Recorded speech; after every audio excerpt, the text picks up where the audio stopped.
What's up, everybody? Back after a nice 1-0 win. Or was it that nice? You be the judge. There's a lot of opinions on this one.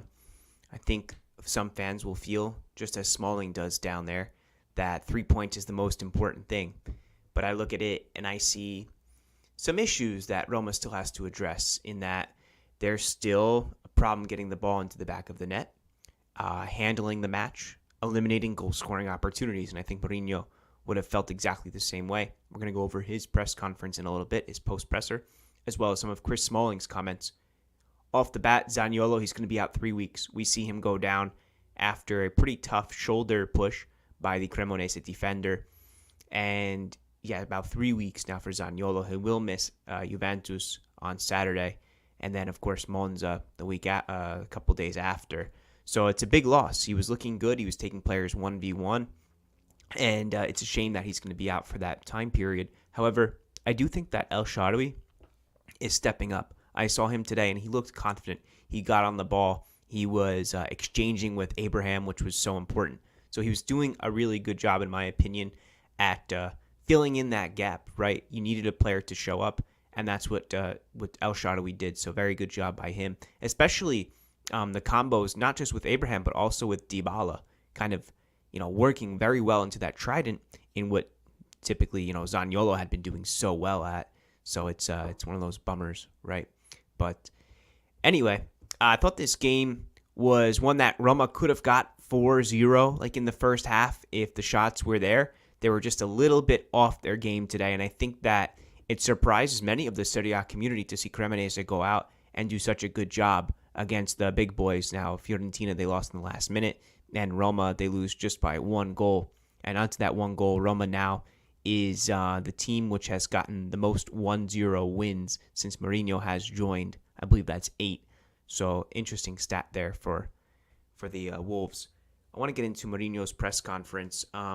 By the way, full credit to Cremonese, who I thought played a really strong match. Especially with Alvini, good manager there. He had them very prepped.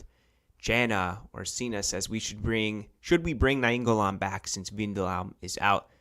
I don't think it's a bad idea.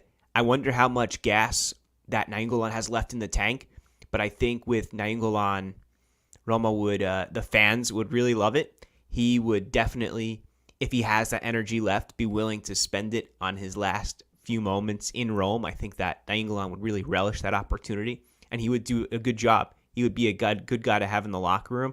Show the younger guys. I think he gets along well with all his teammates there. And, thanks for that, Jenna. So I want to jump into Mourinho's post-presser. The journalist asks him, "You played against a really organized side tonight who made it difficult for you. Are you pleased? Maybe not with the scoreline, but at least with the performance." I'd start off where you did, saying well done to Cremonese. In the first 20 or 25 minutes, clearly we had the chances, not just to score, but to kill off the game.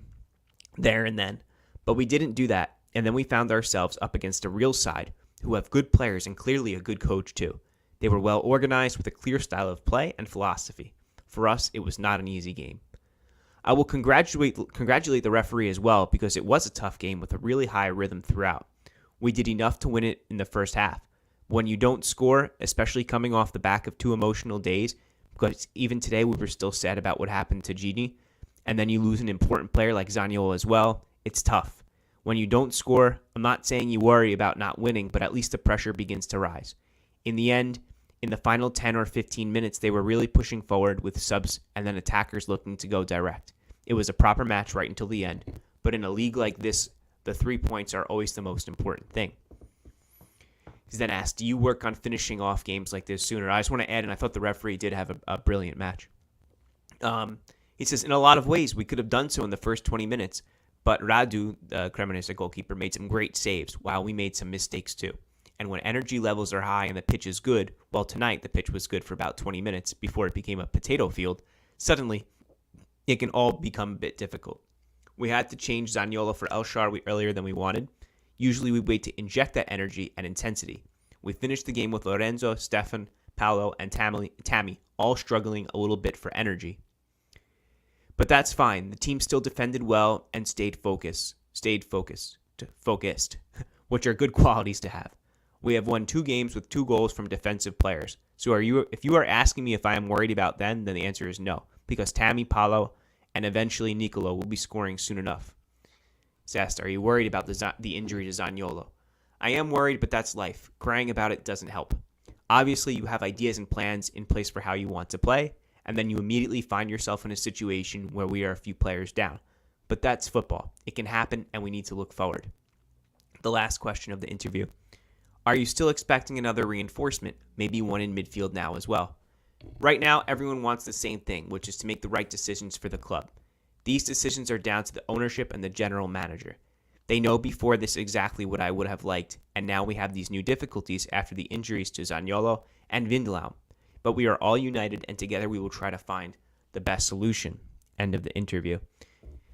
So Mourinho is put in a little bit of a difficult position right now because Roma will most likely return to the Mercato with players that they didn't think that they had to target. All of a sudden, just like last summer where Dzeko believed that it was time for him to leave and Spinazzola got hurt, that you have to return and use money that you had not planned, and all of a sudden you got to rearrange the finances to make a complete squad, or as much of a complete squad as you can. So let's look at what Smalling said. I'm not going to read the whole interview and bore you here. A couple quotes. The one at the bottom here. 3 points is the most important thing. We can play better, finish the game earlier, but it's 2 games and we've got 6 points. He also said, I think you're seeing a more complete team, which takes time. And we're so disappointed for Gini. The last quote here. He was feeling good. He was feeling settled and really felt like he was a part of this team since he had been here. So we are gutted for him and hope he is just back as soon as possible because he's such a quality addition for us. So one thing that I like that Smalling mentions is that the quality around the team has increased, and it's just a different team compared to last season, much more organized. The play is better.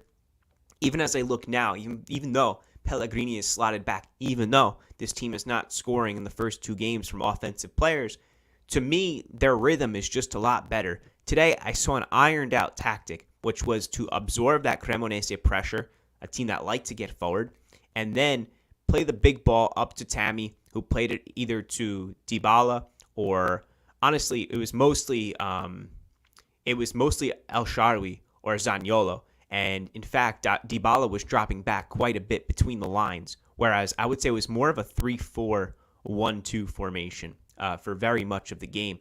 So with that, there is a schematic taking place. There's a way that they want to play. It just wasn't 100% today. And if they had scored 1 or 2 goals more, obviously the tune would be much different. The enthusiasm post-match would be different. But when you have Chris Smalling, the guy who scores today, in my opinion, the team's best defensive player, going out and saying the team is more complete, I believe him. And when I look at this team, I really feel it. It's a win, which to me, you just got to keep going. You take it and you run. And then you not just that you run, I take that back, but you iron out those little details. Why aren't we getting to goal? Why are we absorbing so much pressure right in front of Rui Patricio's box? These are questions that have to be answered in training, but what better than to have those answered now during this next week in practice rather than after against Juventus? Juventus, interestingly enough, drew 0-0 today against Sampdoria, who I think is a terrible team. I look at Sampdoria, they're toothless. I don't think they have any dangerous player, in my opinion, like a real quality signing. And some of that has to fall on Allegri. I'm interested to see their predicted formation. Of course, Di Maria is in doubt. I don't think he's going to be playing against Roma on Saturday. I'm very excited for that. There we go. Did you watch Juve Samp? They were bad.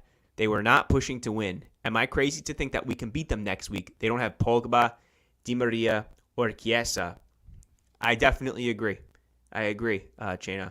I think that this team, because they are ironed out, they look a good side. Well, I hope that they've been saving those goals for Juventus, because that would be something really serious. And no Bonucci. That's right. I forgot. I think who got in today? Was it Gatti? It couldn't have been Federico Gatti. Rugani? Is he still there? I'm curious. But on to Juventus. It's interesting. I mean, Vlahovic, to me, is still the most complete center forward in the league. Like, you can't take your eye off that guy because it takes him just a half second to get a goal. And I even saw him score last week with his right foot, which means that he's really feeling it because that guy never scores with his right foot. So still, Vlahovic, a strong core, one that's been united for a long time. Bremer, league's best center back last year. There's still players there. I don't entirely trust that this, it was Rugani. I don't entirely trust that this old lady is dead and buried. And they can still hit you. Cuadrado, I guess you don't want to say Alexandro. He's not that good anymore. But just trying to think, like, who's their main threat at this point in time without these guys? Like, without Di Maria, I don't know. But I still I never trust them because I'm having nightmares from last season too, where they came back against Roma and there was a major upset, and that one just still stings in me after Roma had played so good for that one. I'm glad to see people jumping into this stream too. Thanks for the comments. As you could tell, I put my logo up in the right-hand side there. I've got some different banners here. I'm working on overlays. Let me show you something. So this is an overlay, and now I'm working on how I can get that to where I'm still speaking and it's just a background. So I'm still learning. But anyway, yeah, let's take a look at that Juventus side. I want to see their main threats, to be honest. Let's get I've got my trusty iPad. Let's see Juventus squad. Well, what was their starting lineup? I think that's the best thing here. Alexandro was in, McKennie. Cuadrado was in, Locatelli was in. So Juventus lineup for today, because I think it's going to be very similar come Saturday. I'll definitely be at Roma Club New York having a nice little margarita pizza. So the lineup was from left to right: Sandro, Bremer, Rugani, Danilo. Oof. Yikes. And 3, Rabiot, Locatelli, and McKennie. And then Kostic, Vlahovic, and Cuadrado. Cuadrado, wow. Interesting to see him at right wing forward. All last year, he was a wing back. Now, Kostic is no joke. This is a player Roma wanted for a long time, if I'm to believe all the news and tabloids. And he was one of Germany's most dangerous attackers. Him out on the left could be a problem. Him with Vlahovic, a bigger problem. And Cuadrado providing that balance as well. McKennie, good player. Locatelli, great player. Rabiot, he's okay. He can hold his own. I'm not going to say Rabiot's a bad player. He plays for Juventus, and he's still a part of that squad, for better or worse. The back line, disjointed, for sure. Pedin, also keeper. He's all right. Aging. He's getting up there. He's never really a number one for a good team. Never was. And I look at that Sampdoria team. Oof, Caputo, he's still there. You don't want to be on this team if you're a pro. Nah, you don't want to be playing for Samp. Quagliarella's still there. I would take him. If Roma can't get Belotti, they should go for Quagliarella. I'm saying it now. Gabbiadini on the bench too for Sampdoria. That's surprising. Valerio Vere, player I very much liked for Roma's academy. And, of course, Gonzalo Villar. So I guess they're an interesting team. I'm going to take it back. I thought they were going to get relegated. Maybe they'll finish 16th, 15th with this team. Juventus still have Zakaria. So, the thing about Juve is what I'm trying to say is even when they're down, they're not out because that quality will help them grind out results. Moise Kean. A lot of teams in Serie A would love to have Moise Kean on the bench. Rovella. Very athletic midfielder, young midfielder. Deschilio on the bench. They got players. I don't trust that Juventus ever. I want to see if anyone's throwing in some comments. I feel Dybala is looking for revenge. Ooh, I sure hope so. And thinking that it will be El Shaarawy, Dybala, and Abraham, I get a good feeling. I love the way Dybala plays because he wants the ball. He wants to get it, and he wants to pass it up the pitch quickly. Or if he's getting further up the field, he wants to interchange. And I just was a big fan of how well that the Trident with Zaniolo and with El Shaarawy was connecting today. So stuff that comes straight from the training ground. I'll keep adding to this, people. I've got some shish kebabs to make. Grilling, marinated this chicken, zucchini, tomatoes, peppers, and red onion. And now I'm going to put them on skewers. As soon as my wife gets home, I'm going to put those on the grill. So, any lasting comments here? I'll definitely be doing a Juve Roma preview as we go into Thursday or Friday. I did 3 videos today. Send this stuff to your Roma fans, Roma friends. Give it a like, subscribe, and all that. One thing I notice is as soon as I end the streams, someone always jumps in with a comment. So I'm going to give like 30 seconds, please, if anyone wants to comment. And then it's like as soon as I end it, I see the comment, and I'm like, no. But, no. Thanks for everything so far, guys. And let's see. Any new news before I log off? Like I said, looking like 3 weeks for Zaniolo according to his Instagram. Not as bad as we feared. Maybe Nainggolan comes in. Who knows? Kluivert looks like he's about to head to Fulham. And